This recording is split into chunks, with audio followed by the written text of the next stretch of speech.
இன்னும் actually complete ஆகல enquiry. Investigation போயிட்டு தான் இருக்கு. இப்போ ஃப்ரைடே வர சொல்லியிருக்காங்க 2 பேரையும். ஸோ ஃப்ரைடே தான் வந்து தெரியும். ஸோ இப்போவும் 2 பேரையும் கூப்பிட்டு இன்வெஸ்டிகேட் பண்ணிருக்காங்க. மேடம் வந்து ஃப்ரைடே தான் ஃபைனலா சொல்றேன்னு சொல்லியிருக்காங்க. மேடம் அது ஃப்ரைடே எல்லாமே தெரியும்.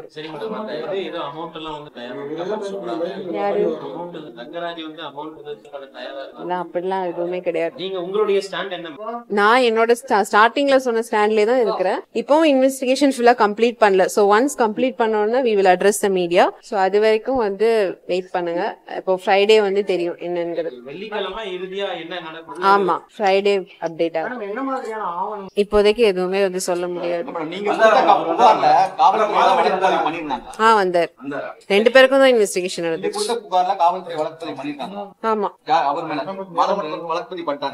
அது ப்ராசஸ் போயிட்டு இருக்கு. சோ இப்ப டைம் எங்களுக்கு வந்து இன்வெஸ்டிகேஷன் ஃபுல்லா கம்ப்ளீட் ஆகல. சோ கம்ப்ளீட் ஆகாம எதுவுமே அப்டேட் பண்ண முடியாதனால ஃப்ரைடே வந்து ஃபுல்லா இன்வெஸ்டிகேஷன் முடிச்ச அப்புறம் அப்டேட் பண்ணுவாங்க. சோ நமக்கு இல்ல ஒரே ரூம்ல ஒன்னாதான் பண்ணாங்க.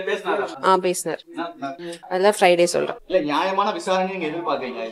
கண்டிப்பா ப்ராசஸ் பண்ணாலும் சொல்லி நீங்க மகளிர் ஆணையத்துக்கு வந்தீங்க. மகளிர் ஆணையத்துல நீங்க நியாயமான விசாரிக்காங்க நீங்க நினைக்கிறீங்களா?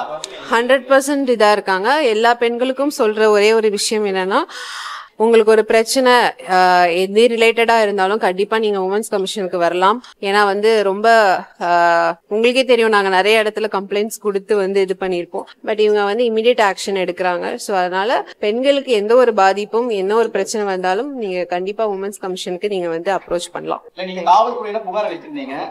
எல்லாமே ஃப்ரைடே நான் அப்டேட் பண்றேன். ரொம்ப காலதாமதம் ஏற்பட்டதா நீங்க ஏற்கனவே சொல்லியிருந்தீங்க. அப்ப அரசியல் தலையீடு காரணமாகத்தான் இந்த காலதாமதம் ஏற்பட்டது நீங்க நினைக்கிறீங்க? இருக்கலாம். தேங்க்யூ.